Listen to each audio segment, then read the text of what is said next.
again. It's a rich thing.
The Porsche Esports Carrera Cup Great Britain heads to Oulton Park for round number 2 of the championship.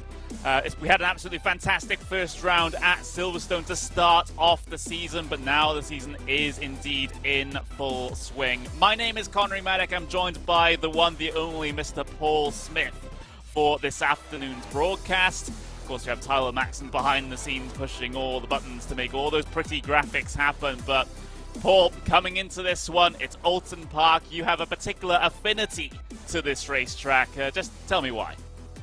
It's a picturesque, beautiful circuit. A real driver's track is this one. It's going to be very difficult to overtake here, but it's wonderful. You can just do lap after lap after lap round here, and it's sensational. It's also the circuit I've actually been to the most in real life as well. So I've got, as you say, a bit of an affinity towards this circuit, and it's a tremendous circuit.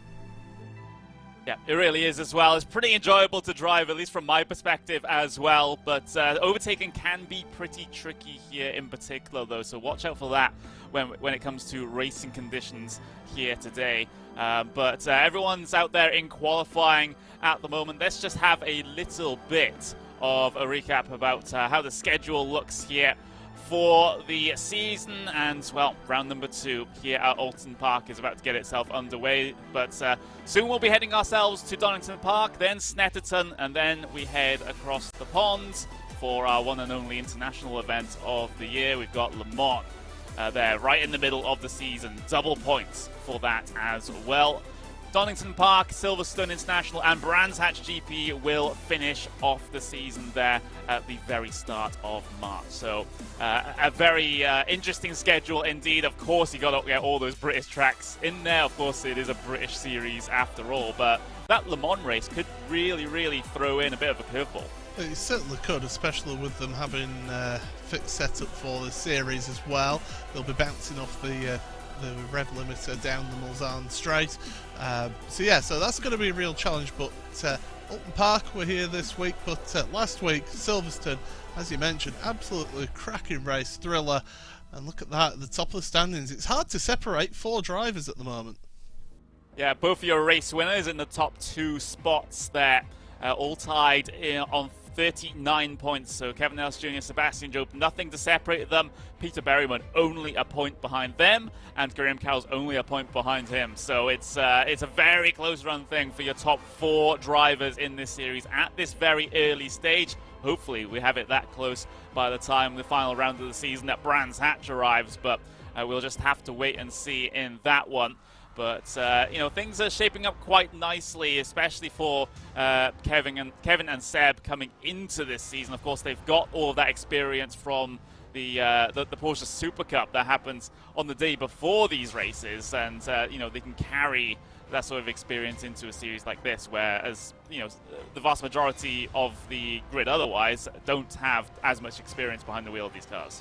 Yeah, you think of the amount of hours that they'll have been putting in behind the wheel in practice for the Porsche Carrera Esports Super Cup that they compete in. Those drivers who do compete in that series do have that little bit of an edge. But the flip side of that is that all the drivers that aren't in that series get to focus purely on this championship and can really nail down how they feel with that fit setup and really work on getting the most out of that car. Yeah, you really can. So we've had a look at the standings, and now we have a look at where we are going to be racing here today. Oulton Park in Cheshire, a 2.7-mile circuit.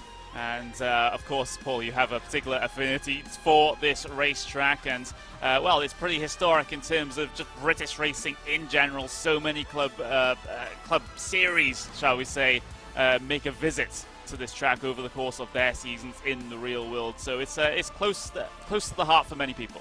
It's not just club racing, it's national racing as well.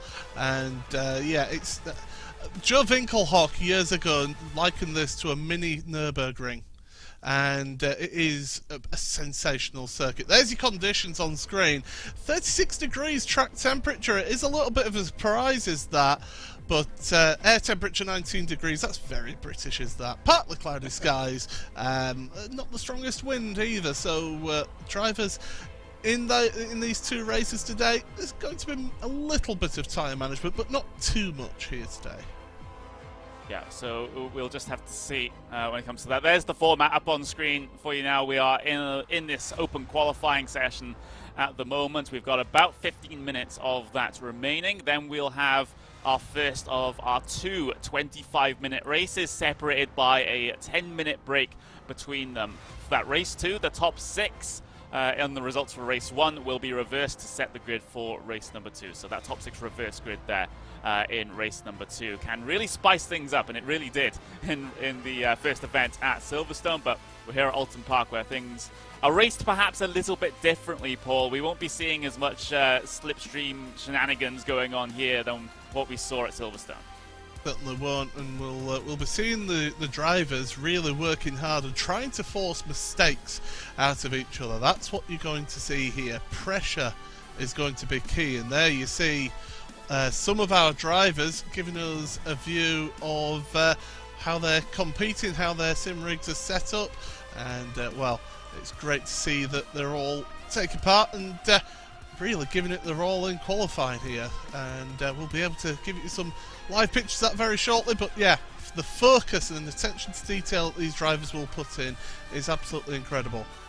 Yeah, qualifying is going to be particularly important here due to how sometimes it's pretty tough to overtake around here, so you have to get the best starting position on the grid to have the best chances in the race. But like you said, the overtaking method here at this track is more try and scare the driver ahead of you into a mistake rather than trying to manufacture your own opportunity. But we've got the qualifying session up now. You can see the provisional grid order on the left-hand side of your screen. Sebastian Job currently holds provisional pole position by just over 0.2 of a second over Jamie Fluke. Graham Carroll very slightly behind Fluke there, so things very, very close for P2, 3, 4, and even further back as well. But Job, class of the field at the moment, but there's still time left in the session for others to try and join him there on that, well, near that top spot. Yeah, certainly plenty of time in this. You're actually seeing people come into the pits and get a fresh set of tyres before then heading back out, whereas some are still out there on their laps. One of those drivers being Kevin Ellis Jr., of course, one of the drivers who won last week, and he's just come out of the hairpin shell corner, as it's known. Britain's this chicane, you fly over this first curb to straighten up the entry into that. Important to carry the speed out of there, up over Hilltop, downhill into Hislops, the chicane. About the 100-metre marker, you're going to hit the brakes. Watch the tyres on the inside of these corners. They will hurt you. Knickerbrook, the right-hander, carry the speed out the corner, up over the curb, and then climb Clay Hill underneath the bridge. This is Water Tower, the left-hander. Keep it over to the left-hand side for Druids. Double apex, right-hander, clip the apex once, clip it twice. Car goes light, it wants to push wide on the exit of Druids, down towards Lodge Corner now. Hard braking. Important to carry speed out of here. You can see the undulation here. Plunge downhill, back up over through Deerleap, across the line. So you'll see him set a lap time of 1:35.692. Old Hall Corner, you carry the speed through that. Careful not to run too far wide because track limits will be an issue there. This is Denton's, the right-hander. Keep it to the right for Cascades to then sweep it through here, this left-hander. Again, don't run too far wide. You will get an off-track penalty which will invalidate your lap time. Island Bend, you're going to be getting off the throttle. Give it a little dab of brakes. And then we're into the shell hairpin once again. That's a lap and a bit on board with Kevin Ellis Jr. You can see how much he's having to just work behind the wheel. And it's impressive, into this chicane, just how much of this curb they take there. It unsettles the car, so that could be a place where I see a few little mistakes happen in the race. Yeah, those errors could well indeed be crucial.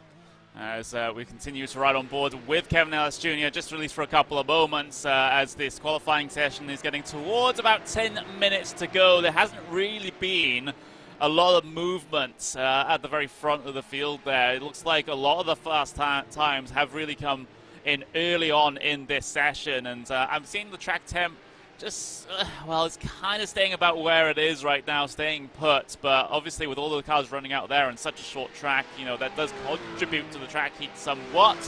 So that means drivers won't be able to quite push as much as they otherwise would do otherwise. But Sebastian Joe, we're riding on board with him. He is your current provisional pole position sitter by a healthy margin indeed as well. And, you know, he doesn't really need to be able to extend his gap, but it would just do for the peace of mind.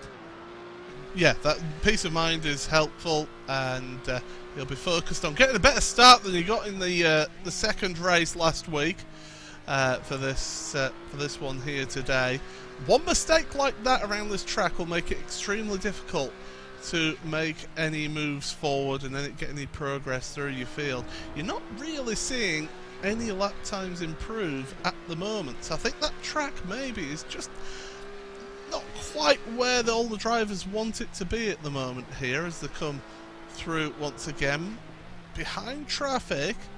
That could cause a few issues for him. He might want to find himself a free space, but around this track it's difficult to get yourself a free space. Yeah, it's a very short lap time indeed, and with so many cars, so we got about 26 cars out there on circuit right now. So it's quite congested at portions, and you see Sebastian Job having to dive to the left-hand side over Hilltop to be able to get past Nastelzik, as Nastelzik completely abandons the chicane, in fact. But Sebastian Job won't be concerned about that, not going to be rejoining in front of him. He's got some good distance here to Jamie Fluke as well. Might even help out a little bit in terms of the draft here. So he's now coming towards the end of the lap. Druids, oh, Jamie Fluke, that was a catastrophic missed apex there, and you can see that Jamie's going to abandon that lap and let Sebastian through. So good sportsmanship there, and Seb will be able to complete his lap, but will it be an improvement? His question is now, is he going to dive into the pits? Because I don't think he's improving. He's 35-1. Oh, it is an improvement, so it has gone quicker. So there is time in this track here. We weren't really seeing that on the splits, though. So Jamie Fluke's taken to the pits. He's wanting some fresh tyres. But you're running out of time here. Remember, in this qualifying, when the clock strikes 0, that is the end of it. There is no further qualification happen. Yeah, that's something that's a little bit different in terms of open qualifying here. Usually, you'll be able to complete your lap once the time expires. Not so in this one. The time expires, the checker flag drops, and that's everyone transitioning over into the race session. So there's going to be no time for you to be able to complete your lap here. So there's going to be a little bit less time to play with here at the end of the qualifying than the drivers might expect. But we'll just have to see how that factors into things. But 7 minutes left remaining in this session. We're looking at Graham Carroll right now, who's currently sitting up behind his teammate of Sebastian Job. So maybe those two working together a little bit in this situation. I did say the slipstream not as effective here at Oulton, but it does still have an effect. Oh yeah, absolutely. I mean, you look, the run through Lakeside down towards Ireland, you over Hilltop down into Foster's, down here into Lodge, it will have those little effects, maybe a tenth or two throughout the lap. Not like at, say, Silverstone, where you're a lot on the full throttle and has a massive effect of giving you about half a second. But here, it will be giving you a few tenths. As Sebastian Job, it doesn't improve his lap time, and neither does Graham Carroll at the moment. So those two still out there getting those lap times in. Jamie Fluke, though, he's on an out lap at the moment, so it'll be keeping an eye on his next 2 laps to see whether he'll be able to jump Sebastian Job. In fact, here is Jamie. Yeah, there he is, the man in P2 for the moment. Jack Sedgwick actually putting in a good qualifying time in the closing stages of this session, puts him up into P6 here today. So yeah, I definitely agree. There's still some time left out there because obviously with Cedric setting a good time and Sebastian Job extending his advantage over the rest of the field, as Job, I just saw on my own view of things, he went very wide coming through Britain's and has now released Graham Carroll to be able to complete the lap all on his own, basically. But Jamie Fluke continuing out there as well. He doesn't have much of any help ahead of him, though. He's a little bit too far off the back of Bart Horson to be able to be feeling any aerodynamic effects. So he's going to have to do this one on his own merit. You could see just the wheel just moving about a little bit though as he went down through cascades. The back end wasn't quite cooperating with him, so I think this is another lap just to really build up a bit more temperature and pressures, and it'll be next lap will be his absolute give it everything lap for Jamie. Britain's tricky corner, out and away up over hilltop. And yeah, Jamie, he's still pushing on though. He's got to push on. He's got to try and do as much as he can. You've got limited opportunity in this qualifying, under 5 minutes remaining. So there's still time there, but time is running out. Sebastian Job actually has come onto pit road. Yep, he has. I mean, that wasn't going to be a valid lap anyway, due to how he completely butchered the Britain chicane. So it makes sense that he's going to come down on towards pit lane. Graham Carroll still lapping out there, but again, he's not really getting similar sort of lap times to what Sebastian Job was able to set. He's actually been solidly in the 135s for the past couple of laps. 135.5s, excuse me, the mid 135s. So not getting the low 135s required to be able to challenge those top two spots. Yeah, Fluke about 4/10 off of his personal best on that last lap. So again, it was, I think, just getting that car to where he needed it to be. There, through cascades, looked a lot more secure that time, looked more comfortable, so he must have that car, the temperatures and the pressures up to where he wants it to be. He's going to get this lap, and he possibly get another lap in here as well, so he needs to just go flat out through here as they go down to Britain's. That's something you don't need happening in front of your car with a bit of a dodgy connection, but through Britain's once again. It can be just a little bit off-putting. It can distract you and put you off your lap, can that sometimes? Yeah, it really can. And with these drivers, you know, getting into the zone is probably one of the most important things here in qualifying. But if something happens ahead of you that just puts you off a little bit, even if it doesn't, you know, cause you to miss an apex or anything, you just it doesn't put you in the right mental frame of mind to go for, you know, to go 100% for the rest of the lap. And so you can see there, you know, that might have put off Jamie Fluke just a little bit, maybe losing, what, 0.5 of a second due to having to take a slightly deviated line. So, yeah, all these things do add up over the course of a lap. So Jamie Fluke now out of the final corner, not a very good final corner, all things considered. So across the line he comes, and, well, the lap isn't even valid. Well, so he lost time through Druids because of that car trying to be out the way, but then the exit of Lodge Corner was the worst exit you could possibly get. He was all over the place. He had to get off the throttle.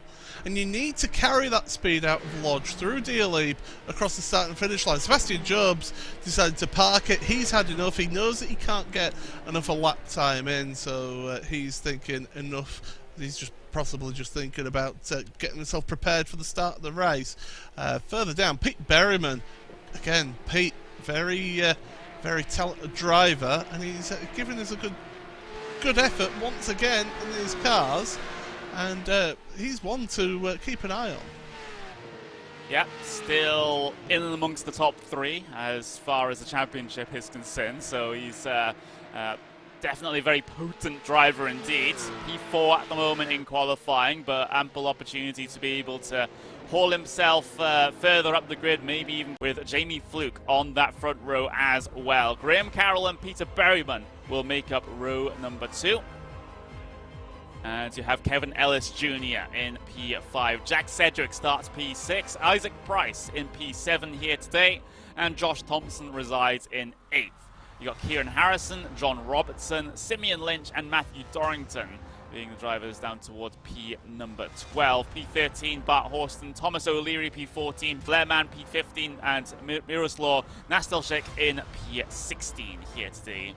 Moon, Emery, Goodway, and Parkins will be the bottom end of the top 20. And then you get the final couple of rows on the starting grid with Rafael Drage, you've got Jordan Weeks, Fraser Williamson, Liam McNish, Craig Williams, and Josh Webster, being the 26th car on the starting grid here today.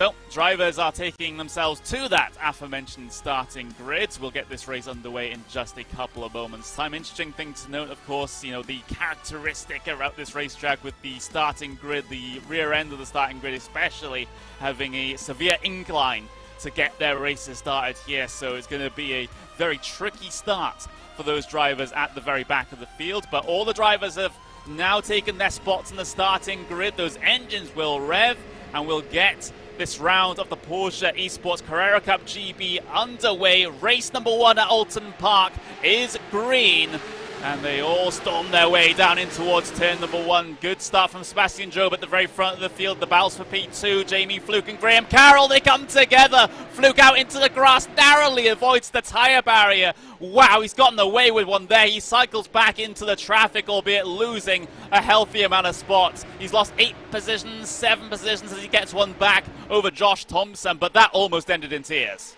Yeah, that was a big heart-in-mouth moment for Jamie. Through Ireland for the first time. Tyres not up to temperature or pressure. They've all got to be careful out there, especially when they're reaching the hard-braking moments. Car off into the grass there. Hopefully they're able to keep it out of the wall. Oh, there's more carnage going on further back. Rest of your field coming through shot. So I think Thomas O'Leary is one of those drivers of the 74 of Lewis Goodway being another one of those involved. Yeah, it was. It looked like 2 separate incidents on first look, but it was all, you know, a chain reaction there. As Thomas O'Leary slight contact with Nashtelzik. Nashtelzik came down across the nose of Lewis Goodway, so that just kind of all piled on top of each other towards the rear end of the field. But everyone else seems to have gotten through on a pretty clean start. Sebastian Job is already trying to work on that gap for the race lead. He's up to a second already in the early stages of this race, but helped in no small part by the little bit of contact between P2 and 3 in the first corner. Yeah, I'm sure we'll get another look at that in a few moments. In fact, here we come then with a replay. This is further down in your field then. So this is the incident involving Goodway. Just getting into the 55 in Nesselcheck. That caused that incident there, but we'll come back live. Job trying his best to gap out Pete Berryman. Of course, those two at Silverstone were embroiled in a tremendous battle, and they gave us some good fighting. But Graham Carroll behind right now. He wants second place, and he's dragging Kevin Ellis Jr. and Jack Sedgwick et al. Along with him for the ride. Yeah, absolutely. So, yeah, everything just kind of all strung out a little bit. You got this big old train here for P2, headed up by Peter Berryman, Graham Carroll, the car second in line there, Kevin Ellis Jr. in that, fourth spot on the racing circuit, but third in that second place train. As Sebastian Job continues to look to try to get away, gap is up to 1.2 seconds now, so he's are doing some fantastic work there at the very front of the field. It looks like the main battle is going to be for this P2 and back, because Seb is just running for the hills at the moment. Yep, certainly. Giving it a boot full of throttle, trying to pull away.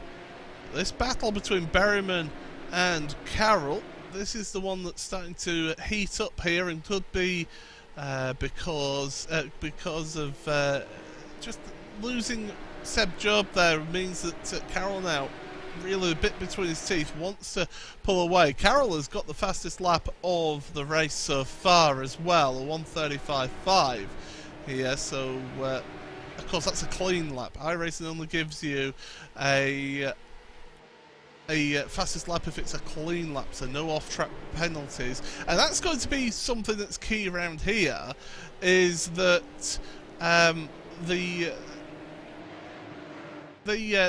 track limits is going to be a big factor, because it's so easy to pick up those track limit instant points, and before you know it, you're right at the limit of getting yourself a penalty. Yeah, that could well be a pretty big concern. You gotta keep yourself within the legally defined track limits, otherwise, well, iRacing will punish you with instant points, and, well, if someone's feeling particularly aggrieved, maybe they'll report you to the stewards after the race. But having a look at this battle still for P2, riding on the back of Peter Berryman as Graham Carroll tries to lock onto the rear bumper, but we've already covered this so many times in this broadcast already, how difficult it is to try and make your own opportunities here when it comes to overtakes. So the task of Graham Carroll is just to be there and big in Peter Berryman's mirrors and try and force him into an error so he can slip his way through. Yes, certainly. It's just, I said this at the top of the broadcast, it's going to be all about pressure. It's going to be all about trying to force a mistake out of those drivers in front of you that you're trying to pass. It's going to be extremely difficult to force a mistake out of Pete Berryman in this race. To be honest, right now, I think you just maybe think, well, I think the long game, we've got to get ourselves some good points here. Jamie Fluke on the charge. Isaac Price is his next one. And Josh Thompson is thinking about a look down the inside into the hairpin. Oh, locks up. Is all sorts of locked up, and there's contact between the two of them. Oh, that's absolutely horrible there for Fluke, as it was an overcommitment down the inside for Josh Thompson, locked up the front right tyre, front right brake, and just there was only one way he was going to go at that point. Jamie Fluke, I think he realised that and gave him the room, basically gave him half the circuit on the inside there, but it still wasn't enough, and there was a contact between the two of them, and Jamie's going to be particularly frustrated about that because, he's had a near miss already, but unfortunately this one definitely wasn't a near miss. Actual contact this time around, and he loses a good couple of spots. A good couple of spots. He's all the way down to 21st now. So he was up there challenging in 6th place. He's back up and running again, but he'll be thinking, what do I have to do? He had a terrible day yesterday. He'll have seen this as an opportunity to try and reset everything and try and attack and improve, but my goodness, he just, if he didn't have bad luck, he'd have no luck at all. Yeah, it's pretty horrible for Jamie, who is a very, very talented driver and just can't get the other important element of racing, which is a little bit of luck, isn't it? You can do whatever you want out there on circuit when it comes to putting in fast lap times, putting in some great overtakes, but sometimes you just get unlucky, and sometimes you have a run of bad luck as well, which is what's happening to Jamie Fluke at the moment. And it's it says a lot about a driver, how they actually try to negotiate that situation and how do they push through it. Well, it's like the old saying. It's not about how many times you get knocked down. It's how often, how many times you get back up. So really, you need to sort of pick yourself up, dust yourself off, and go again.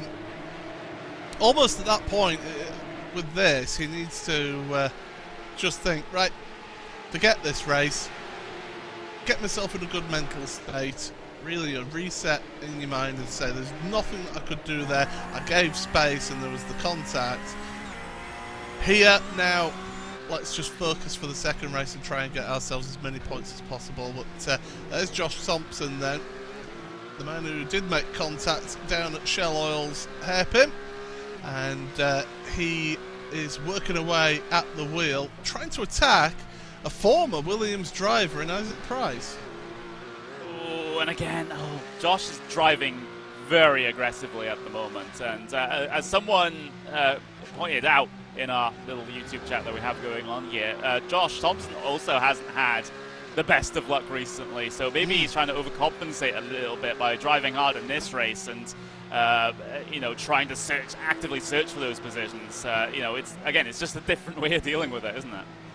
Absolutely. You can overdrive this car, and you can be overly aggressive, as we switch to Isaac Price actually on board, because he's got Jack Sedgwick in front of him as well, so he's got that tricky situation of trying to attack the car in front but also trying to defend from the car behind as well. But Thompson is looking keen. Now this is one of the places you can overtake, down there into Hislops, the right hander on the brakes, but it is tricky. You need to be fully alongside the car to be able to make that move stick. Otherwise, you're looking for a move down into Lodge Corner.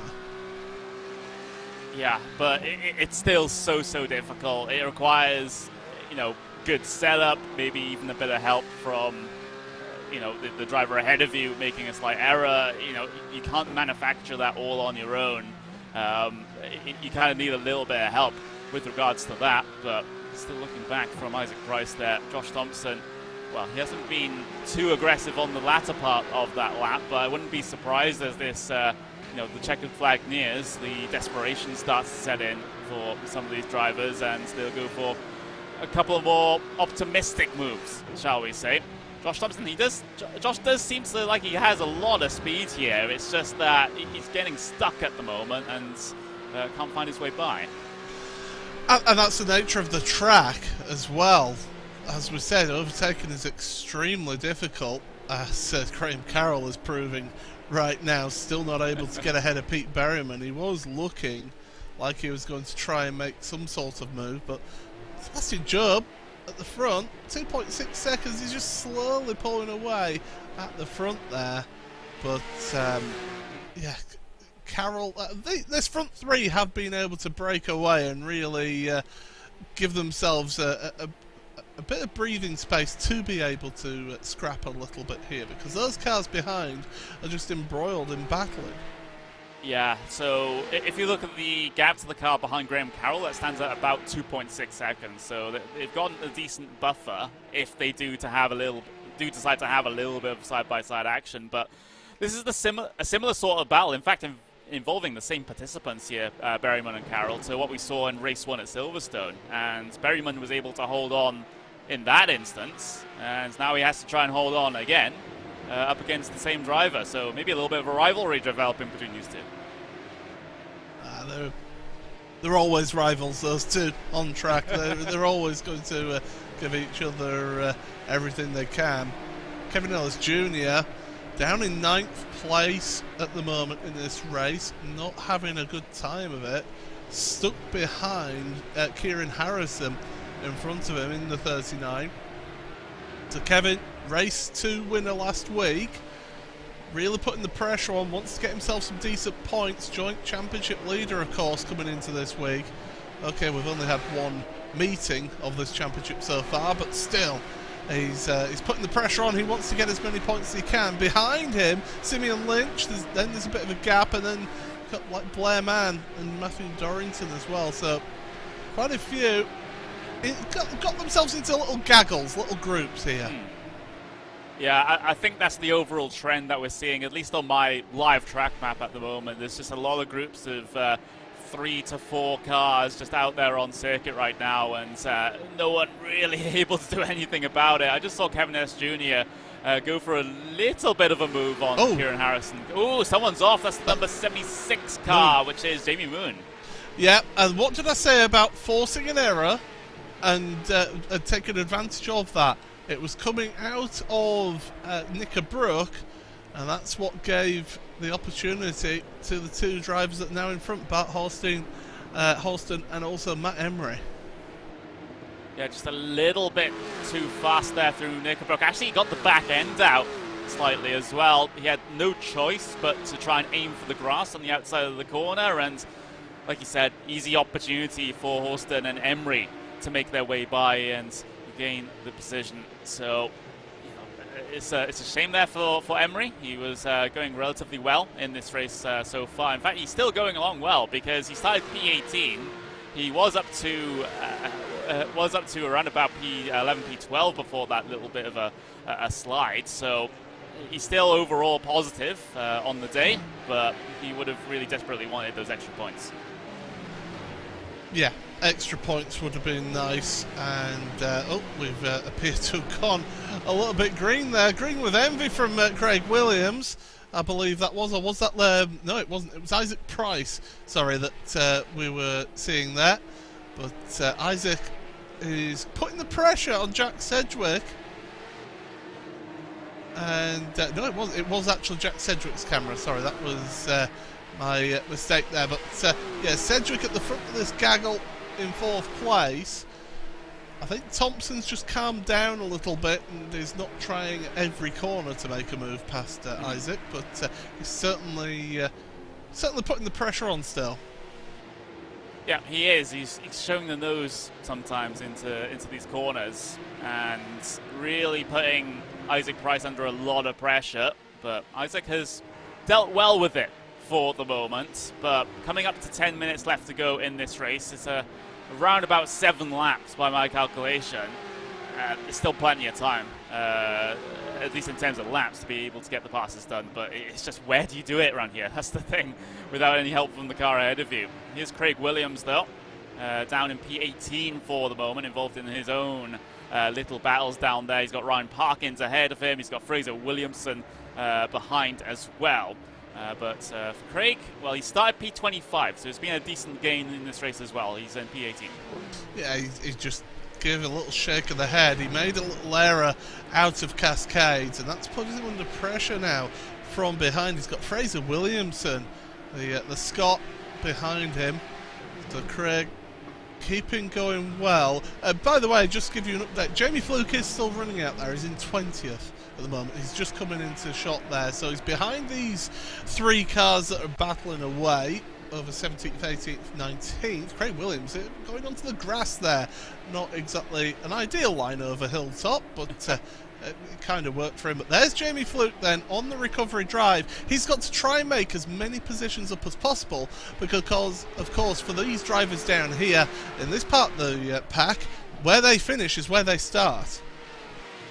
Yeah, it is. So for Jamie, well, it's a wealth of options for overtakes. Well, not for overtakes, but he has that train of cars ahead of him that, you know, if he can get past, then it will make his race 2 just that little bit easier, starting just that little bit further up the grid. And, you know, some of these cars, especially at the very front of that train, are, you know, fighting quite hard. Maybe not side by side, but they're looking to the inside, outside, all over the place, putting each other off their preferred line. So they're going to be very quickly reeled in by Jamie here. And it looks like a few cars further down the line, Craig Williams looking to go for a move over Ryan Parkins. Those guys are so close at this stage as they head their way through Cascades, and Craig Williams actually going for the up and under through Cascades. He'll have the inside for the island bend here, this left-hander, and Craig Williams will be able to get the overtake complete. Parkins, can he come back at him through turn 5? Oh, well, that's a way to come back at him, straight into the rear bumper, and Craig Williams is around. And that corner is cambered. As soon as you get a wheel onto the grass, that's exactly what happens to you there. So contact from behind. Oh, Craig, it'll be gutted that that's happened, because that was really good display of driving for him to move forward through the grid there. But that's allowed to, that's released Fraser Williamson and Jamie Fluke. So 2 positions gained by them. We'll get a look at a replay here then. Catch the end of that, and as soon as the left rear gets up on the grass, it just spins it round because that grass is flat, whereas the corner is cambered. But yeah, the 25 Parkins just getting into the back of Williams, and there was very little that Williams could do there. Yeah, that's all on Parkins. You know, just let it go as far as the pass is concerned there. But Fraser Williamson having an interesting side-by-side battle with Jamie Fluke now. Fluke, like you said, on that recovery drive, he would really want this position right now to get up into P17, looking to the inside for turn 1, Old Hall corner. Fraser Williamson's overcommitted, he's out into the grass. This might be the chance that Jamie Fluke needs to try and get his way by. He'll have to be the outside for Cascades. Can Fluke carry the momentum around here to be able to make this pass happen? The answer's no, but they'll still have an overlap on the way in towards the island bend. Williamson still on the inside. Fluke again has to swing it out wide to try and get around, but he's not successful, and there's no opportunity for turn 5 either. Meanwhile, Liam McNish is on the back of this as well. Yeah, McNish is certainly giving a bit of pressure on here, but Fluke, he saw the opportunity arise. Oh, Williamson compromised on his line. This is going to be Fluke's best opportunity. He gets much better run out of Britain's. It's over Hilltop, down into Knickerbrook. If you cooperate between the two of you, you can hold that outside line. It gives you the inside here, but then it's the outside for Knickerbrook, the right-hander. You could get on the power earlier, though. Oh. If you're on the outside line, a little bit of a loose there moment from Williamson, and that's allowed Jamie Fluke up into P17. Jamie must think he has a hit me sign on the back of his car right now, because it almost happened again with the contact, but thankfully, both drivers were able to keep it together, and Fluke was able to gain the position up into P17. But that was a hard-fought battle there by Fraser Williams, and he's aware that Jamie Fluke is a decent amount faster than him, but he still wanted to put up the fight, which he is entitled to do, and made a sterling effort of it, but unfortunately it wasn't to be. Yeah, battle for position, you're always entitled to defend that and to put the pressure on. Speaking of putting pressure on here, Graham Carroll now, last 5 minutes, he's got tired of waiting behind Pete. Now, Graham Carroll is somebody who will know his way around Oulton Park, of course. Former Formula Ford driver, Walter Hayes, trophy winner, in fact, Graham Carroll. So he's a competent race driver, and he can certainly pedal a car, and especially in sim racing here. Carroll putting the pressure on Berryman, but Berryman himself, very, very astute driver, very quick driver. He's got those abilities there that really help him be one of the top drivers. Was unfortunate not to make it into the Porsche Tag Heuer Esports Super Cup this year, was Pete, but certainly he's giving a good showing here in the Porsche Esports Carrera Cup Great Britain. Yep, he really is. But once again, it's the battle between these two. Exact same situation as race 1 in Silverstone. We got bits of it, race 2 of Silverstone as well. So it seems like these guys are always stuck together, on track together. And I'll be interested to see how this develops throughout the rest of the season. But what a run through turn 1 for Graham Carroll. He'll be able to make it to the inside for turn 2. Oh, there's a lot of space to work with there. And now Carroll's just going to basically press the nose of that Porsche into the bumper of Berryman as they headed their way through turn 3. Defensive for Pete Berryman coming into the island bend, forcing Carroll to go the long way around. Is there any opportunity heading into shallow oil corner? Not for now, but Carroll, he's looking, and he's looking very aggressive indeed. Certainly is. Looking a little bit, he's not impatient, but he's certainly putting the pressure on. There's a little mistake from Berryman through Britons, but it's not enough to get Graham Carroll right alongside. He is going to look into Hislops, but Berryman's far enough ahead that he can hold that defensive line. But these two now, they're dropping like stones away from Sebastian Job. He's now 5.3 seconds ahead of these two. So they're giving it absolutely everything. Jack Sedgwick not close enough for the time being. Dive down into Druids. That's never going to happen there. And that's the end result. Yeah, absolutely. Berryman's going to be furious about that. He'll rejoin, hopefully in a safe manner here. Yeah, he gets back onto the circuit, but yeah, that's not what you want to see there. Heading into Druids, that wasn't a move that was on, in my opinion. And Carroll, he went for the surprise element, looking to the inside through there, but that's a move that has about 0.5% a chance of happening, and it requires the driver ahead of you actually just leaving you the space with about half a second's notice. I mean, we saw it. We saw it live in pictures. He wasn't far enough alongside. Was Graham? It was the tip of the nose into the inside. It was never on, and unfortunately, that just meant that the two of them came together. But it does promote Jack Sedgwick into 3rd place. And look at Pete Berryman now, 11th place behind Bart Horston. So Bart in that 10th place, putting on a good drive right here to try and hold on to that position. But it's going to be a tough task with Berryman right behind. Yeah, so that battle for P2 has definitely fizzled out due to Berryman, getting punted into the gravel is probably the best way I could say that.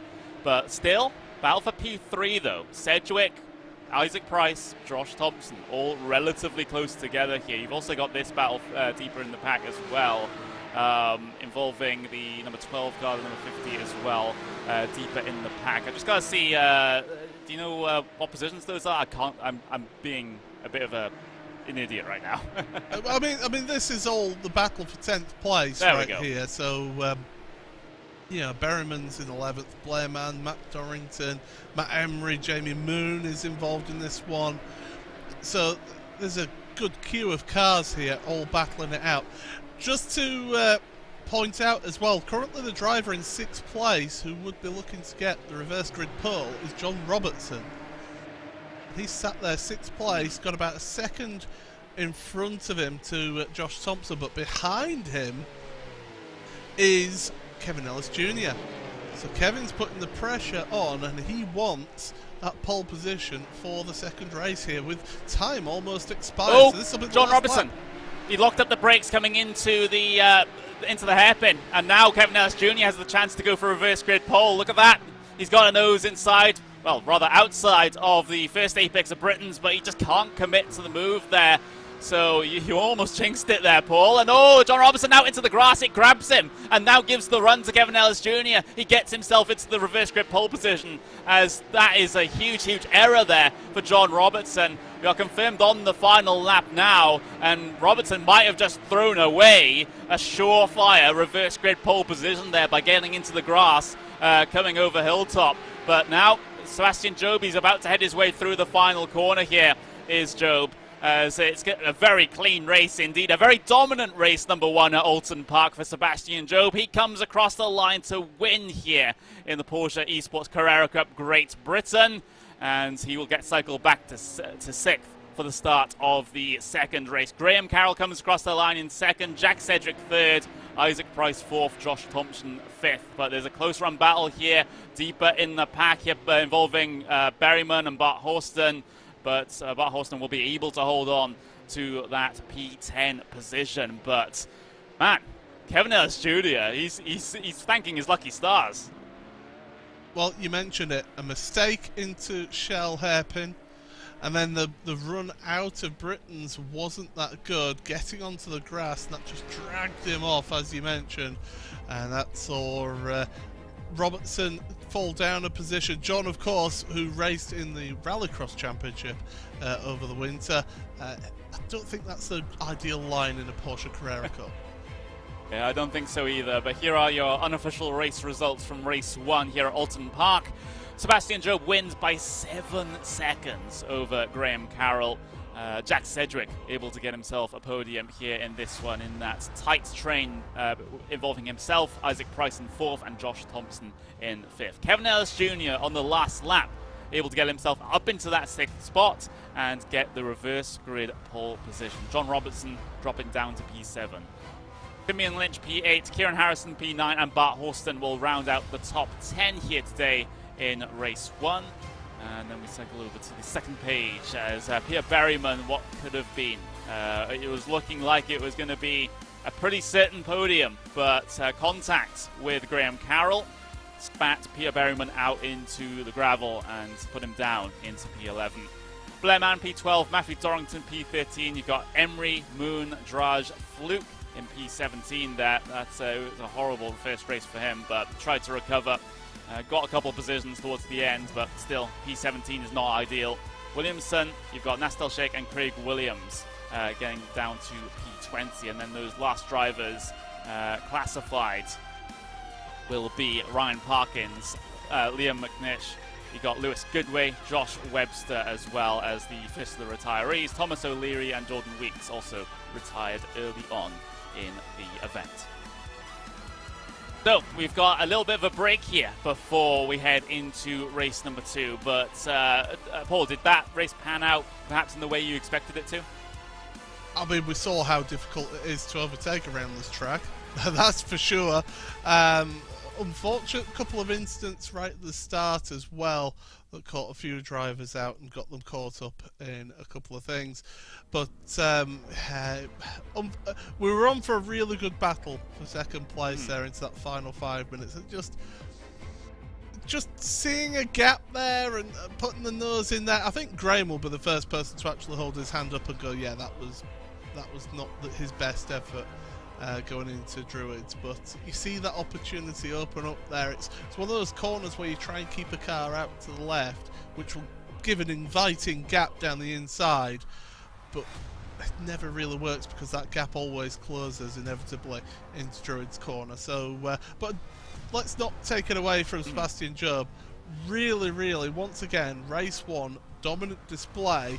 He'll be hoping for a better launch this week in race number 2 to get himself some even more valuable points. Yeah, I've been keeping an eye on the driver chat here, since the drivers can, of course, talk to each other, you know, in the break between the two races here, and there's an interesting discussion going on between Carroll and Berryman at the moment, but Carroll did apologise for the move, but still felt that Pete had turned in on him, which I don't really get. No. That's not what we saw. No, Graham was not. I like Graham. He's a really nice guy. I always get on with him whenever I see him, but he'll need to look back at that one again, because he wasn't far enough alongside to make that corner his. He wasn't even at the C-pillar of the car. It was the smallest of overlaps. Yeah, you could possibly say that Pete should recognise that if you move out that far out to the left, it's going to invite a dive down the inside. But it's not a big enough braking zone into Druids.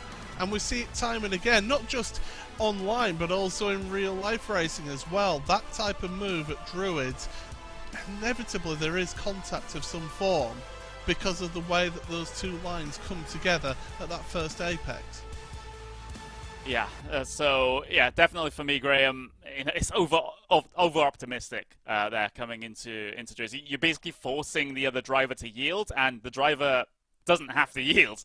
So you're just relying on the driver ahead of you to just be a little bit more passive and, you know, try and just back out and leave you the corner. You're not entitled to that corner, especially when you don't have that significant of an overlap. But yeah, moving on from that though, Sebastian Job, of course, as the winner here in race 1, will be cycled back into P6 for race number 2. So it's going to be a tough job for Seb to be able to improve position from there, but with the clear air pace at least he displayed, it seems like he's going to be pretty simple for him to lock onto the back of people. It's just all about the execution in terms of the passes. I think it's going to be all about keeping it, as here we see that incident with Jamie Fluke and Josh Thompson. You can see Josh has locked up that inside front wheel, and it's going to push wide. Jamie has identified that was happening, had given the space, but he does need to turn at some point, and unfortunately right there, that is the contact. That sends Jamie around, and he's a passenger at that point of the incident. So again, I think Josh will realise that he's made a mistake there, and he needs to apologise to Jamie for that incident there from race number 1. And here's that Craig Williams, Ryan Parkins incident as well, getting into the back of Craig. We're seeing it, just the smallest of contacts in braking zones, but the weight transfer of the car means that the back end of the car gets a lot lighter, makes the car unstable if it has any contact made, and that just sends them around, and that's precisely what we saw in those two very similar incidents.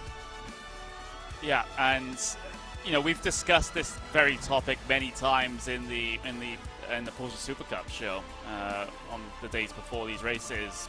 You know, due to the engines being rear-mounted, it's, you know, the weight distribution is very much towards the rear in these cars. So as soon as you get that back end out, it is very, very tough to try and coax it to come back around again. So you're basically a passenger in these sorts of situations. Those are that's the incident that we saw towards the end of the race there, with Graham Carroll getting into the back of Peter Berryman, and yeah, Berryman's just a passenger in that one. I don't think there's much of anything he could have done about that. It's a shame, and he as a result he ends up losing a lot of points and of course start position for race number 2.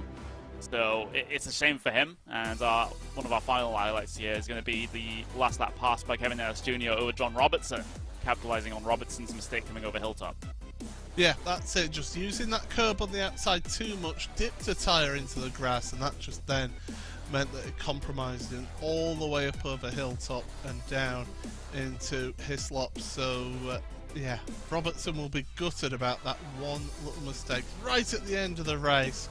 So yeah, he really it didn't work that well, but for him in that one. But Kevin Ellis Jr., he'll be happy. He's starting on pole position here, so definitely he'll be delighted with making that move on the final lap. Yep, he will be, and this is a great opportunity for Kevin to be able to do exactly kind of what Seb did in that first race, is just get away at the very front of the field. We know he's a very, very quick driver. You know, you could say he's won a feature race in the World Championship now. He's up there now, at least as far as I'm concerned. So he definitely has the skills to be able to get away. Whether or not this is a track that really suits his driving style is a different issue. He doesn't seem to be as on the pace here than he was at Silverstone, for example, but we'll just have to see how that factors in and if he is able to get away from Josh Thompson, Isaac Price and Jack Sedgwick behind him. Well, I mean, we saw at Silverstone that Kevin can make overtakes and make them count early on, which is what we saw in that second race last week here in this championship, which got him into that position where he could just manage the gap at the front and win the race. Here today, it's all about making a clean getaway, getting down to Old Hall first, down into Cascades, and once you get that run out of Cascades, then just start focusing on hitting your marks, hitting all your apexes, get your braking right, bring the tyres into temperature range as well on the opening lap, and then get yourself that gap. Once you get yourself that gap around here, you can just manage yourself, keep within the margins, so that if you do need to push on later on in the race, you've got a bit more tyre life in your tyres, and also you've got that bit more instant point to be able to play with, so you can maybe push track limits a little bit here and there.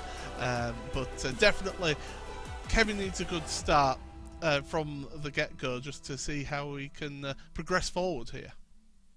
Yeah, I think so too. If he has any bit of wheel spin coming off the line, due to the fact that pole position starts on the outside here, and it's a right-hand turn for turn one, then that's going to give a massive, massive advantage to the other driver on the front row, second place driver, because if they get a good start, a good launch, then they have the advantage coming through turn one, and that's an advantage that you can't really afford to give away if you're pole position. So the start is going to be crucial here. We're just about to head into race number 2 here at Oulton Park for the Porsche Esports Carrera Cup Great Britain.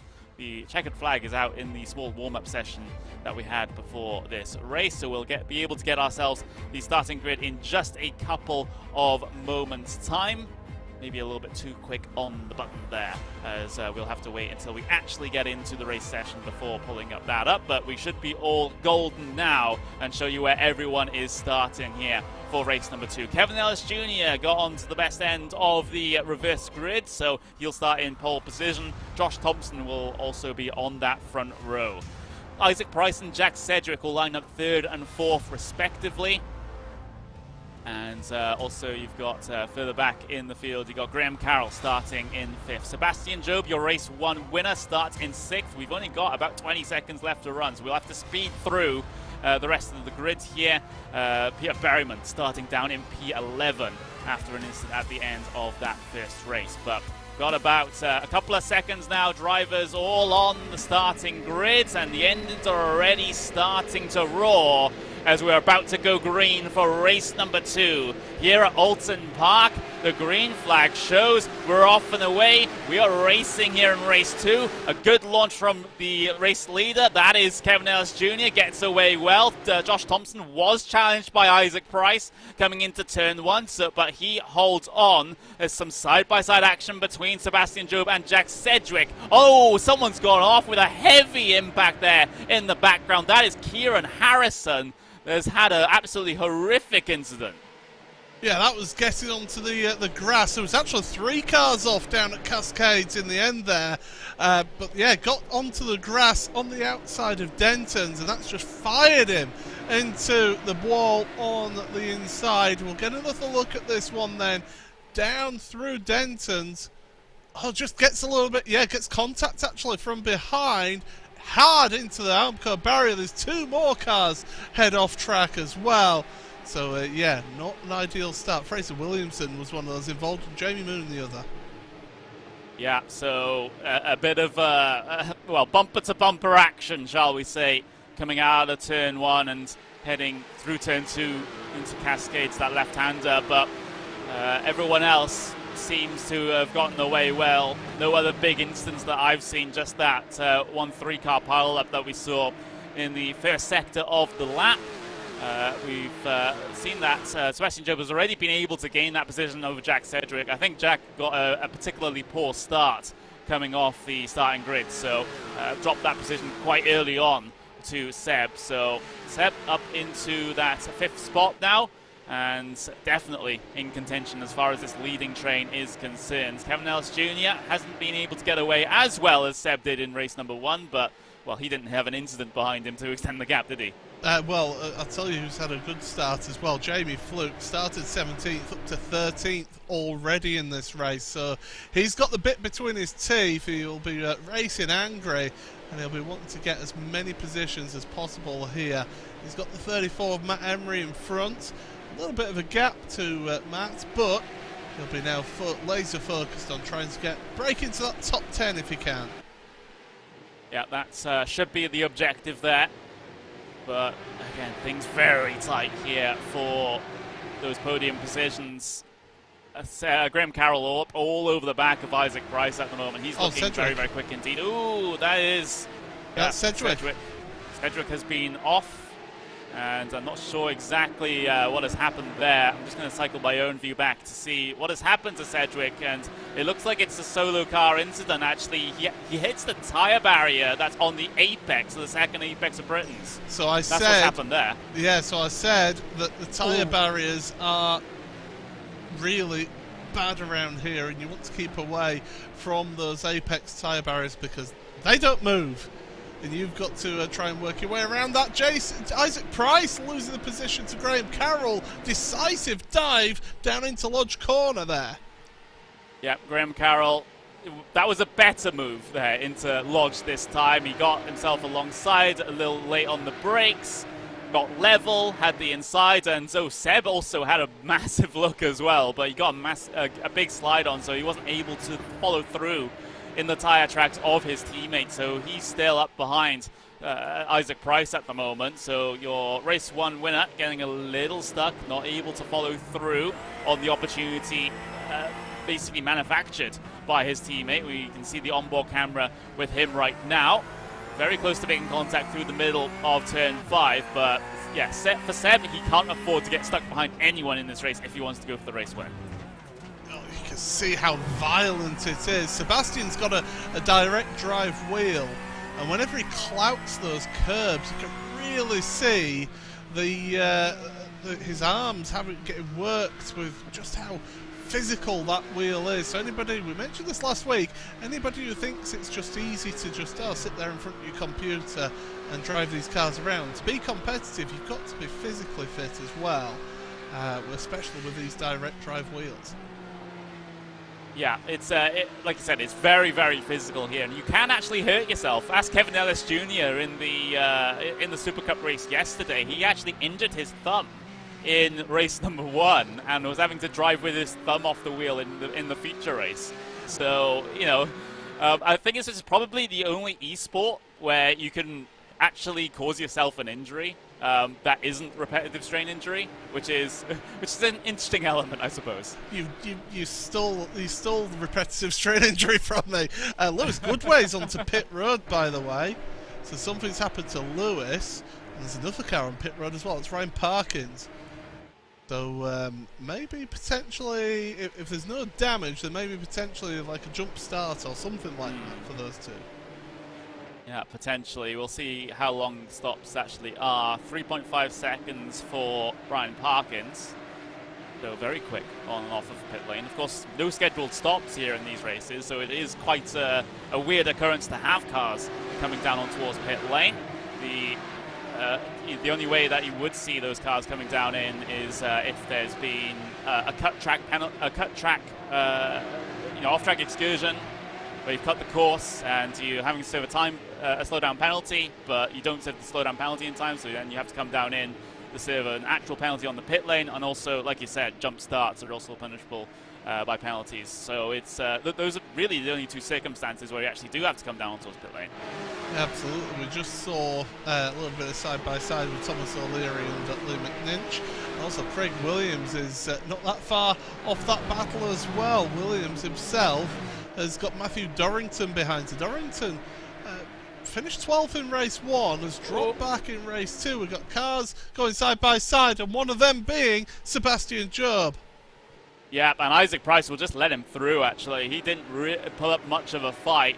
It was Isaac's little error coming into Lodge Corner that caused that situation. He locked up the right front brake a little bit coming through that final corner. Missed the apex. Sebastian Job, ever opportunistic, and just nipped his way down the inside. And Isaac just really didn't decide to fight that one. Maybe he thought he would lose much more time than he would fighting side by side, than he would just by letting them go and still maintaining his position in terms of this leading train. So now that is Sebastian Job up into P4. So making some good progress in this race. We still got that big old train for P1 as well. Kevin S. Jr. has not at all been able to get away from the rest of the field in the race lead. So Josh Thompson has kept him honest, so has Graham Carroll. And, well, Carroll was just showing the nose down into his locks there, so he's looking to go forward.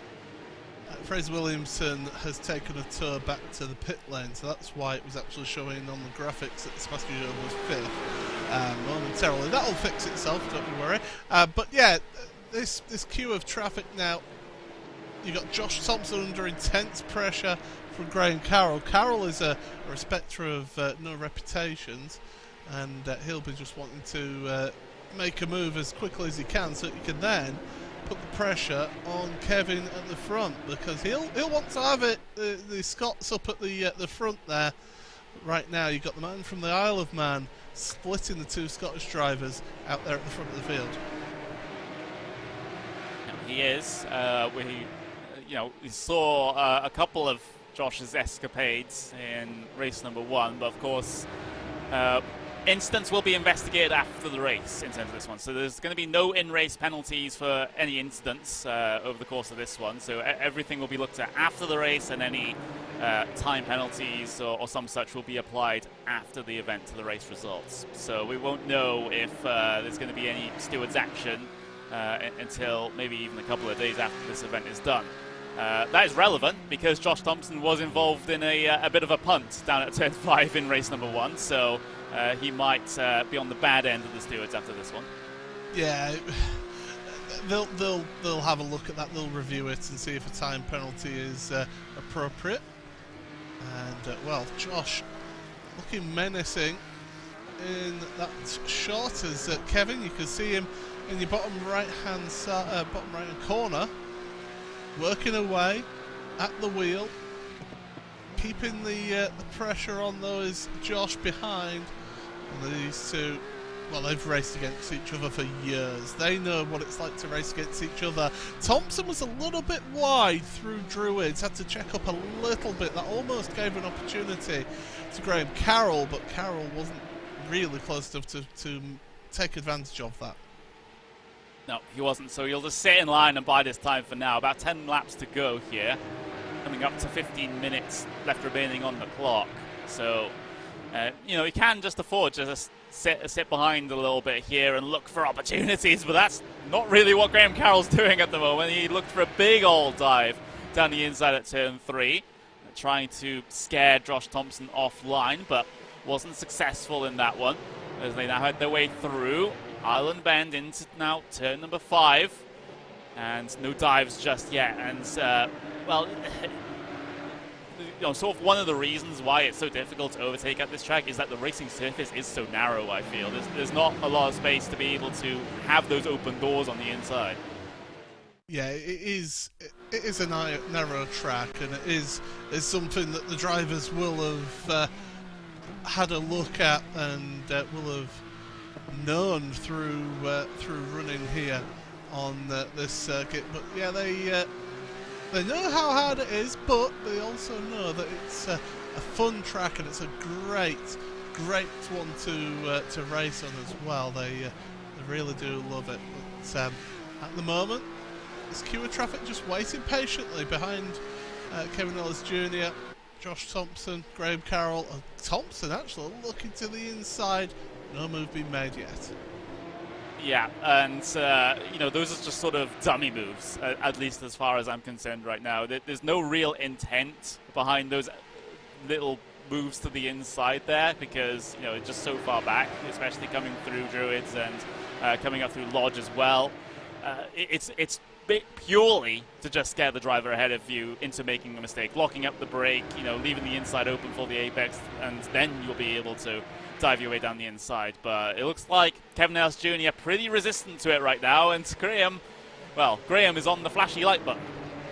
Oh, that's it. Time to move over and let him pass, but yeah, that's not going to happen. Not here, not today. As they go into that shell corner once again. Jamie Fluke, 12th place, so he's made one more spot so far, putting the pressure on Matt Emery in front. Again, showing how difficult this is to overtake. And that's why I said, normally I would have said that Jamie would have maybe gone for a top 5 finish, top 6 finish, but around here, top 10 I think was about as far forward as he can make. Yeah, I think so as well. It's, you know, he's made some good progress in this race already. It's just damage limitation here for the Northern Irishman, I think. As, you know, like you said, usually a good top 5 contender, but now he's just, you know, towards the bottom end of the top 10, you know, outside the top 10 right now. Not well where he'll be hoping to be, but if he can recover a couple of points from this race, it will kind of cushion the blow a little bit as far as an entire season's worth of effort is concerned, and he has to hope for a little bit of a better time in the next couple of races. Looking back towards the very front of the field, though, this train's still in effect, and I saw Josh Thompson almost push a little too wide through turn 1, and you've got to be so careful with the grass here, because we've seen a couple of drivers already just get into the grass a little bit, and you just lose all control of the car. The grass really wants to grab you and unsettle the car, and Josh Thompson's playing with fire in that regard at the moment. Yeah, he's trying everything he can to make his way past, and just nothing quite working out for him. Carroll and Job together, they are teammates, of course, in that Red Bull Racing Esports team. But here today, they're going for the championship, both of them, so they'll be wanting to get as many points as possible. They'll not want to take each other out, that's one thing for sure, but as they come out of Knickerbrook once again, up through Clay Hill, there's nothing really happening there for the time being, but Thompson is all over the curbs there, through Water Tower. That can unsettle the car, can that one, so yeah, it's got to be careful, but again, on the brakes, no moves being made into Lodge. Yeah, and you just see why that I feel Josh Thompson is probably one of the more aggressive drivers on this grid for this series. You know, he's really trying to dive it in and, you know, just try to search for every single opportunity possible. But the thing is, he might be writing his own death wish here, because the more you do that, the more you're going to eat up the tyres, and the less you're going to have in terms of pace towards the end of the event. He made a mistake going into Old Hall, because he had to back out of it through the middle of Old Hall, or else he would have made contact with Kevin Ellis Jr. That allowed Graham to then get and have a little bit of a sniff. So he's got to be careful with his aggression here. You're right to mention about the tyres, but he's also got to be careful, because of the fact that he's in a queue of traffic, not to really set himself up for failure. Yeah, you've got to be so careful. You've got to look at the big picture when it comes to races like these, especially when there's, you know, still about 9.5 minutes left remaining. You know, everything can still change from this point forwards, and, you know, you have two of the top runners in the championship just directly behind you, and there comes a point where your focus has to shift somewhat, but there's still time for Josh to try and get into the race lead here, and he might be able to break away a little bit better than what Kevin's able to do right now. That could be an option that he goes for, but the execution is the problem. And what about Seb? Yeah, he was having a look then on Graham. He stuck his nose out. He was trying to make himself known, so he was definitely looking to try and make that one work, but Sebastian, he's looking eager. He wants to move forward, because really He wants to try and get as many points as possible to give himself a bit of a lead at the top of the standings. Yeah, I have to wonder if there's a point in this race where Carroll would just kind of let Seb go and just say, go on. Yeah, I know you're faster than me, and you know, you have a good chance of getting yourself your overtakes at the very front of the field, and maybe I can follow through when you make those opportunities. That could be an option on the table as far as Carroll and Job are concerned. So there might be further developments here in this one. Again, another little mistake there from Josh Thompson on the exit of the Britain chicane, and now this gives an opportunity to Graham Carroll just a little bit further down the road here to go down the inside at his slops. First apex looking for the cutback off the second apex, gets the runner speed, but it's the outside for Knickerbrook, and there's a bit of contact between them. Carroll out into the grass and the gravel and cycled back to P7. Well, I mean, Josh left the right-hand side open going over Hilltop because of that little mistake. But let's have a look at this then. The two of them together. Oh, did Josh squeeze Graham there? I thought there might have been a car's width of room left, but only just if there was. But, yeah, Graham will not be happy. Oh, speaking of not happy, we've got more incidents. It's Simeon Lynch all the way down in 18th. Yeah, I had a bit of a... I think this might be on his own. Let's just have a look. There's a car gone off ahead of him. That was that was the rejoiner. Oh, actually, on the live pictures, Sebastian Jobs just got past Josh Thompson. So we'll wait on this replay for Simeon Lynch. And oh, big moment there. And it was unrelated as well. Yeah, Horston had a big moment, and then Lynch just kind of had his own error on the exit of the corner. Well, there you see Sebastian up into second place ahead of Josh Thompson. And all of a sudden, the things have changed dramatically here. We've had incidents, we've had drama, and Josh Thompson tries he may to stay in second place. It hasn't worked out in the end up there. So Sebastian Job up to the lead of this one, and he's got Kevin Ellis Jr. in his sights. They were the two championship leaders. Here we go, replay on the right hand side of your screen. Thompson's just left the door open there into Cascades. You've got to recognise that Sebastian's going to look for a move, and he's going to make that move when it comes. Yeah, Sebastian's probably one of the most opportunistic drivers that I've seen, so if you give him any sort of slight opportunity like that, he is going to send it in. There's going to be no doubt about that whatsoever. It's the controlled aggression for Seb that's really paid off for him, not just here in this series, but throughout 2020 as well. It's the consistency in addition to the calculated aggression, which is so good about Seb's driving. And now he's about 0.8 of a second behind the race leader. So Kevin Ellis Jr. is going to be, well, pretty sweaty at the moment, because now he has the race one winner bearing down on him. I think right now Seb's going to look at this and say 5.5 minutes. I've got to catch up to Kevin first. Then I've got to try and put him under pressure and try to actually move past. So he might actually settle for second place. You never know. So we'll have to see how he gets on there. But yeah, definitely he's giving it everything he can. But it's not quite enough at the moment. I have Pete Berryman behind Isaac Price here as well. This is for 4th place. Berryman's got a tremendous run, but not going to be alongside. Well, he's making the dive, and Isaac Price is falling off the track all on his own. That was Isaac just making that mistake himself. Yeah, absolutely. It is pretty tough on the outside there. He had a little bit of a wiggle on the brakes into the corner, which certainly didn't help, and it just unsettled the car. So I don't think he had much of an option other than to try and take to the grass there, and as a result he will be serving a slowdown penalty, and he's now having to try and defend from Graham Carroll, a recovering Graham Carroll after that incident through Knickerbrook with Josh Thompson. So we'll have to see what develops there, but with 4 minutes left to go, around about 3 laps, there's the look at the race lead battle with Sebastian Job and Kevin Ellis Jr. Wow, Sebastian Job just took half a second out of Kevin. That is incredible. He set the fastest lap of the race as well, with that 1 lap there, did Sebastian. So it's incredible what Sebastian could pull out of the bag here. But as the great Murray Walker used to say, catching is one thing, passing is quite another. And Kevin is a feisty driver. He will not give this one up without a fight. Well, look, we had Sebastian Job win race number 1 at Silverstone. We had Kevin Ellis Jr. win race number 2 at Silverstone.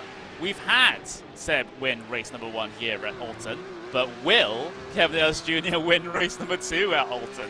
That's the situation. Will we be having a little bit of deja vu, or will we see our first double race win of the season here?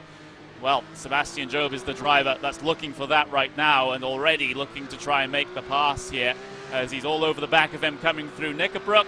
We're coming up to 2 laps to go. 2 laps for Seb to be able to make this move. And really, those opportunities don't really come that often around this track as well. So we've seen Sebastian make the move into Cascades on Josh Thompson. So if Kevin's got a spotter working for him, an engineer working with him, he'll have been told that by that engineer. Look, Seb has made moves at Cascades. Protect your line there. But you've got to be careful not to over-defend, because at the end of the day, you then slow yourself down a lot more, and it means that that driver behind will be all over you all lap. So you just got to try and do as best as you can and defend at key points around this track. So Kevin holds his line a little bit wider through Cascades that time, not quite getting the car into the apex like Sebastian did. Yeah, he does get a little bit of a better exit of the corner though, able to put the power down a little bit more efficiently. Now into turn 5. We see the view on board with Sebastian Job. He's the man that needs to make this pass to be able to take the double race win here at Oulton Park. Kevin Ellis Jr. attempting to be the driver that denies that. He makes an error through the second apex of Britain's, clatters the curb, but keeps himself ahead. What a heart in mouth moment. It was the tyres. He hit the tyres. That's exactly what happened earlier on to Jack Sedgwick. Fortunately for Kevin, he was able to keep it pointing the right way, but he's now got damage to his front right corner of his car. He is going to be hampered with that, and that's the opportunity that Sebastian needed. But time is running out. We're only going to have one more lap at the end of this one. Yep, one more lap to go. It's going to come down to the very final moments here at Oulton Park. Seb looking to the inside for Lodge Corner for the penultimate time. Saw the replay on the right-hand side of your screen. And now up over the deer leap, across the line for the second to last time. A minute left on the clock, so this is confirmed the final lap here of race number 2.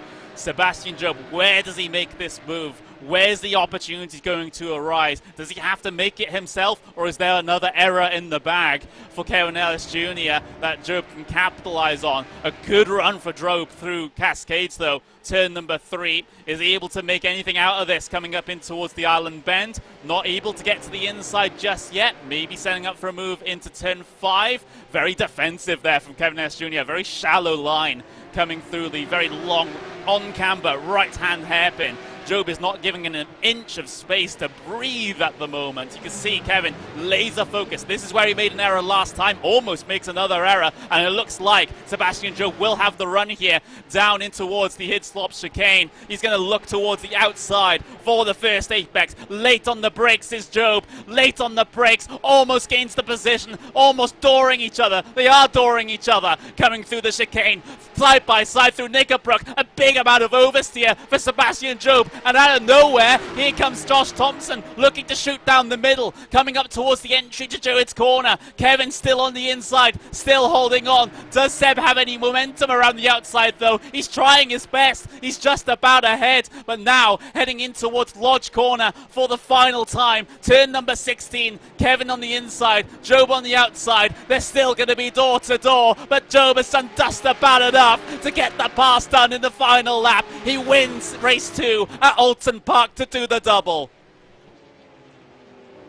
My, oh my, what a last lap that was. I thought we were going to have ever the opportunist to Josh Thompson get involved in that one, but my goodness, tremendous driving from both drivers there. The respect shown to give each other space around this track. It's not a track that you can make that move easy, but my goodness. Around the outside at Hislops, then at Knickerbrook, into Druids, and all the way down to Lodge. That was tremendous stuff. Fantastic.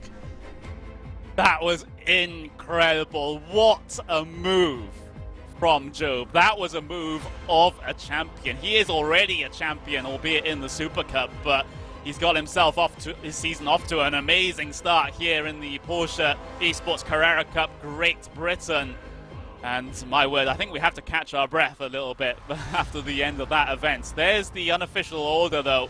Sebastian Job wins race number 2 here at Oulton by just over a tenth of a second to Kevin Nails Jr. I thought they were going to be side by side coming across the line, but Job able to get clear. Josh Thompson, he was just rubbing his hands together at that battling ahead of him, because he might have had an opportunity to get at least 1, if not 2 steps higher on that podium, but you'll have to finish on the final step here today. Pierre Berryman, P4. Graham Carroll, good recovery after an instant early on, gets inside the top 5. Isaac Price, P6. Jamie Fluke, again, a good recovery for the entire day for the Northern Irishman, if I'm being completely honest. Matt Emery, P8. Rafael Draj having a good finish inside the top 10. And you've got Nash Telsic as well in P10. And then you look towards the bottom half of the field. Blair Mann, P11. Bart Horston, P12. Jack Cedric, P13. Thomas O'Leary, P14. Craig Williams, 15th. John Robertson, 16th. And then Dorrington, P17. Lynch, P18. McNish in P19. And Moon in 20th. And then those last runners here today in race number 2 at Oulton. It's going to be Ryan Parkins is the final classified finisher. But the rest of the drivers there on that list unfortunately had to retire from the race. So Josh Webster, Jordan Weeks, Fraser Williamson, Lewis Goodway, and Kieran Harrison unfortunately did not get to the checkered flag at the very end of the event. But my words, that is one for the highlight reel, I suppose, Paul. It's a shame that we couldn't have been showing my camera at that point while those two were battling away. I was absolutely aghast with the driving between those two. Tremendous stuff. As I say, brilliant to see the respect between those two drivers as well out there. To give it their everything, to give everything but an inch between the two of them, and to keep it on the grey stuff and to get that result. Fantastic. Brilliant, brilliant. If I could take my hat off, I would right now. That was sensational finish to the race. Yeah, absolutely. Well, we're only a couple of weeks into 2021, but I think we've just seen the one of the moves of the year. Yeah, I have absolutely. to say that was absolutely incredible, and I wouldn't be surprised if we see that in an iRacing top 10 at the end of the month. But I gotta say, all credit goes to Sebastian Job. He was clean, he was consistent as ever, and when he needed to make the move, he made it in such style. Like, I don't have any other words for that. It was a great drive, a great champion's drive from Sebastian. Took his chances when he needed to. I mean, you saw that decisive move that he made on Josh Thompson down at Cascade. So he knows how to make those moves. You said it yourself. He's possibly one of the most intuitive and opportunistic drivers out there, and he showed that once again here today. And to top it off with a double, the 2 race wins. Yeah, spot on. He's a class driver. I think the one word that sums up Seb is probably cerebral. Yes. As he's just always thinking about what's his next move, what's the best way to negotiate the situation. He just, all those things just going on in his head while he's also trying to put in amazing lap times. It's absolutely incredible. But I just want to highlight some other drivers in the field here today. Kevin Nails Jr. I mean, as much praise as we give Seb for that move, Kevin had a part to play in that as well, in terms of making sure that those guys are able to get to the checkered flag. So it was fantastic racecraft there from Kevin, and I don't think he's going to feel too hard done by losing the race win at the end there, because I think everyone acknowledges how well Seb did today. Yeah, Kevin, he did a good job. We saw him take advantage in race 1 to get himself into that 6th place, but then to get himself, he led all that way and just unfortunately just didn't quite have it at the end there, but he played his part in that last lap, and it certainly showed there. But I do know we've got a couple of drivers waiting to speak to us as well. Yep, we do. So we can actually get Seb in, as we'll get the driver from Red Bull Racing Esports in. Seb, has your heart rate come down yet from that last lap? Uh, just about. I mean, I'm still a bit out of breath. I'm covered in sweat. But yeah, just about. Yeah, it was. Firstly, I just want to say thanks to Kevin for driving so fairly. That's a lot of respect shown, I think.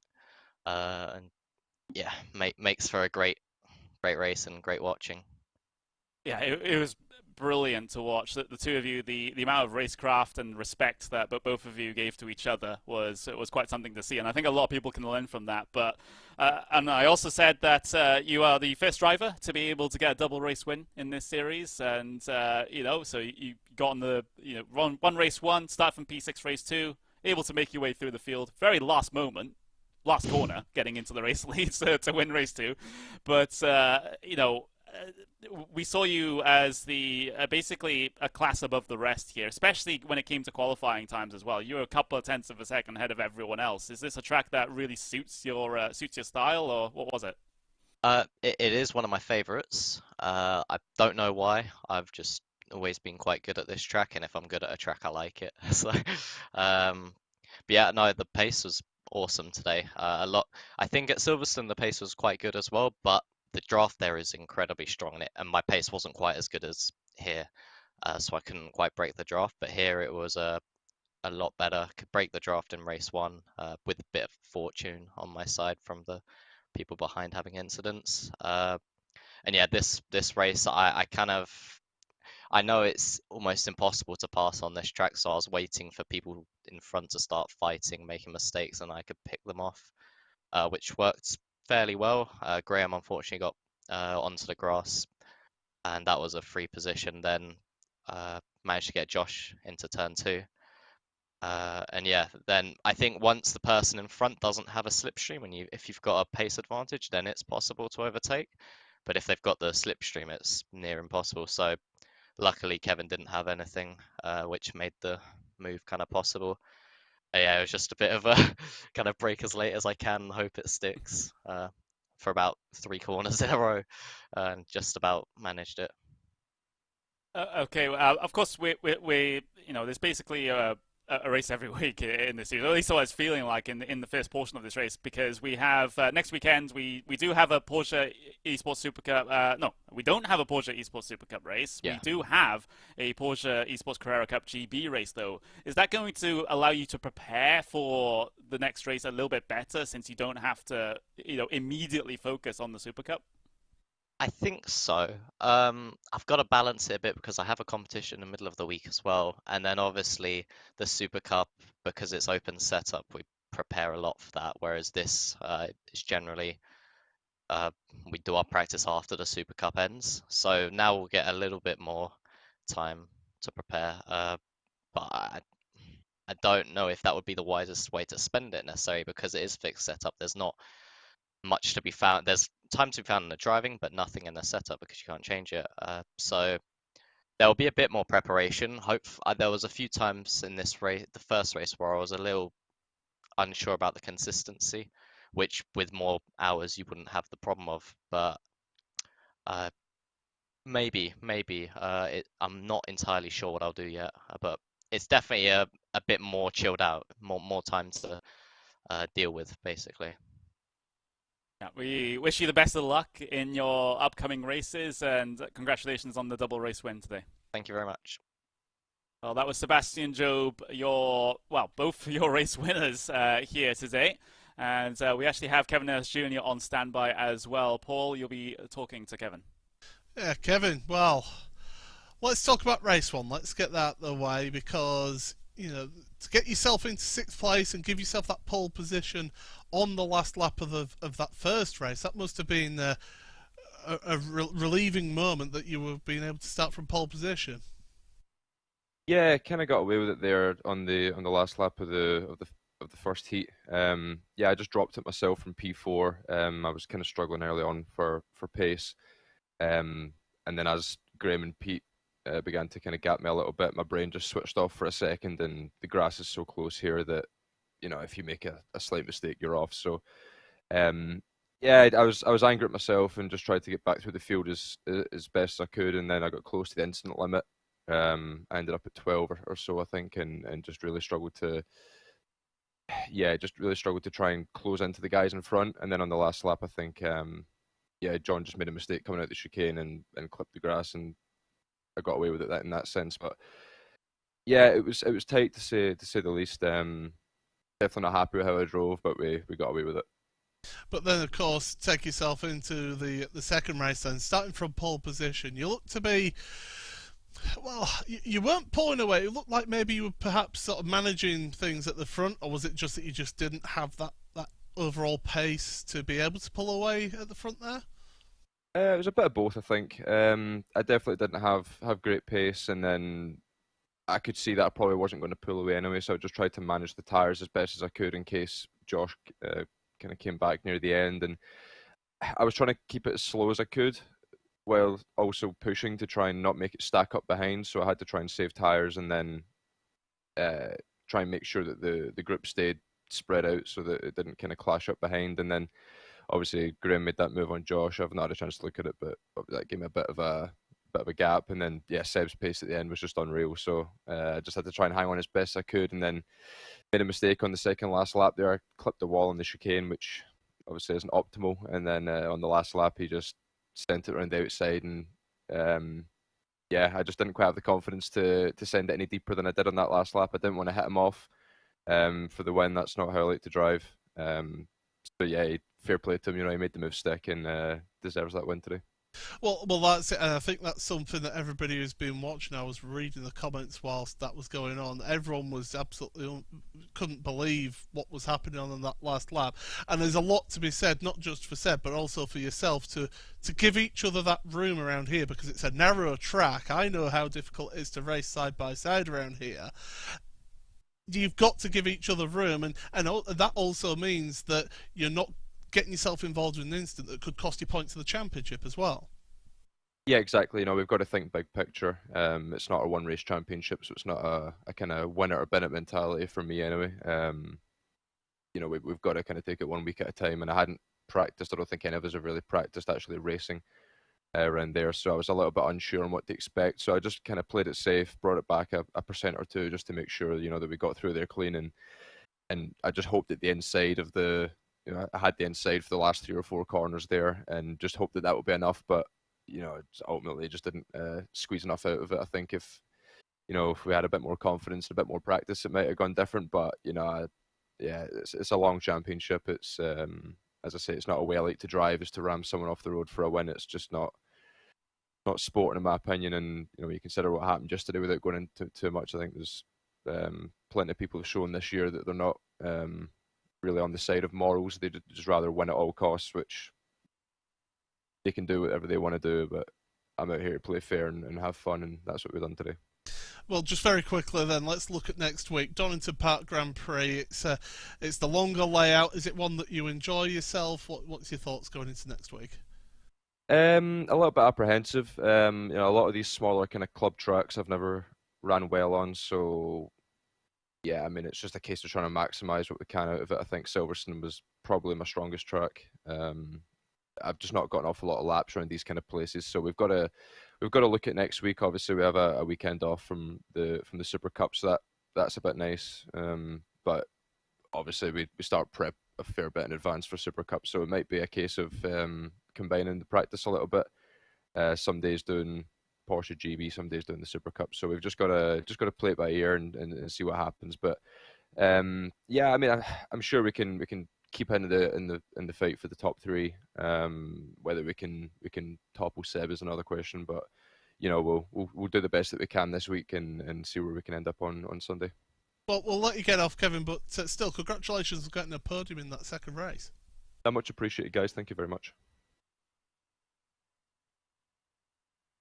Well, there we go. That was Kevin Ellis Jr. there, finishing P2 in race number 2 here today, and getting a pretty healthy points haul in his championship hunt. But you know, we've had some absolutely brilliant action here today, Paul. Perhaps surprisingly so, because we had not the highest expectations coming to this track, but it seems like Oulton has found a way to deliver.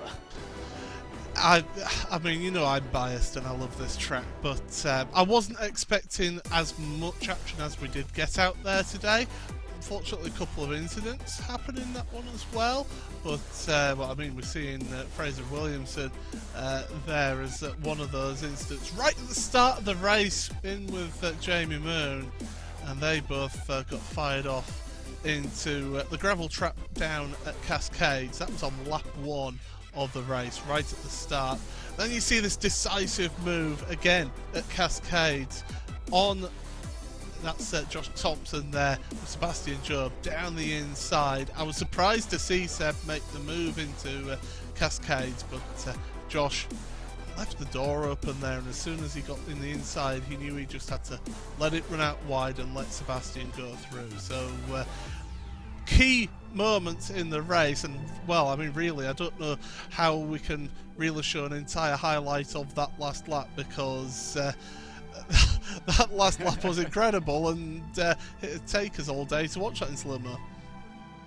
Yeah, it was incredible, and I have no other words for it. It might be that we're just overstating it, overhyping it. I'm not. It's that's probably one of the best moves I've seen in sim racing, and the best sort of half a lap of door-to-door action that I've seen. So, fantastic stuff. It just goes to show the level of talent in this series, and the level of talent in the UK in general as well. We have, of course, we have a huge amount of motorsports heritage here in the UK, but to have it on display like that is absolutely amazing. Yeah, it's the UK is known as one of the leading motorsport countries in the world, and I mean, there's that big mistake that Kevin alluded to in the interview then, and it was this move down into Knickerbrook, as the car was off in the grass there over Hilltop, but it was the move by Sebastian.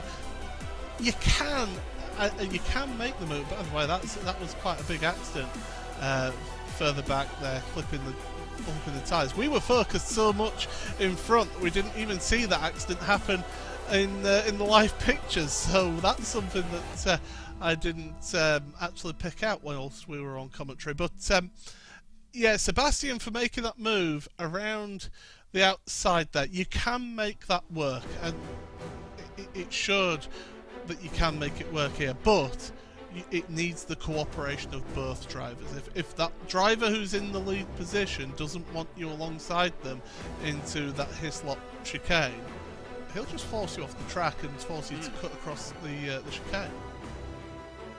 Yep, it is, and we're just watching this through now. The brilliant door-to-door action. This could have been where it all ended in tears, especially as the got a big slide on there towards the exit of Knickerbrook. That's where it could have all spelled doom as far as that battle was concerned. But they were able to keep it together. Josh Thompson also looking and seeing if he can slot a nose in somewhere, but at a track so narrow as this, it's probably not going to happen for him. But he kept himself in contention as well, just in case things went oh so wrong amongst those top two drivers.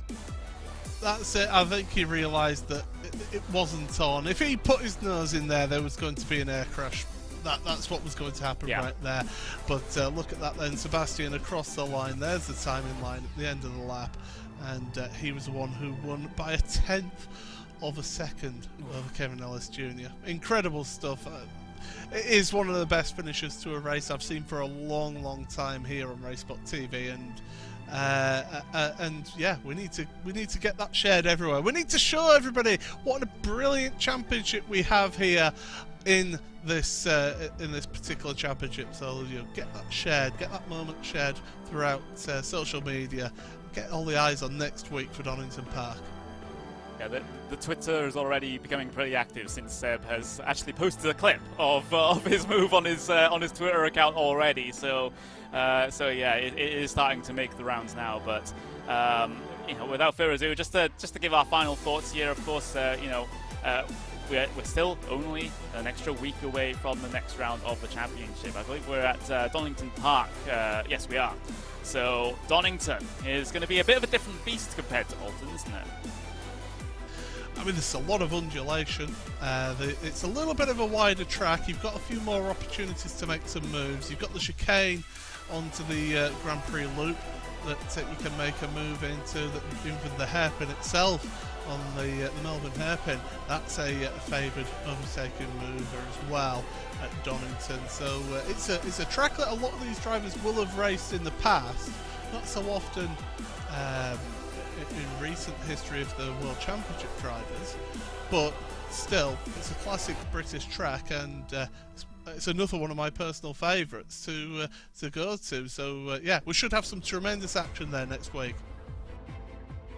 Yeah, we should absolutely see that, but you know, we don't have to wait for long, given that we're just a week away from it. But you know, we've already established some talking points of this one. Of course, you got Sebastian Job with the huge advantage coming into that round of the championship. He's on a very, very good run indeed. But you know, sometimes those championship runs can collapse at a moment's notice. So it's definitely worth sticking around and see what changes and what stays the same here in the season-long battles that we have in the Porsche Esports Carrera Cup Great Britain. But without further ado, we will just have to close the show here today. Thank you very much for watching, both on the RaceSpotTV YouTube channel and on the Porsche Twitch as well.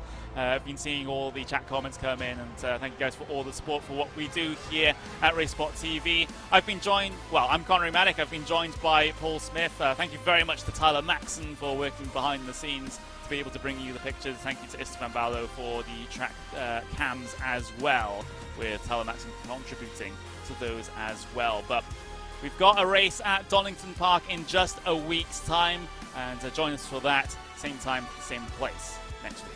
Goodbye.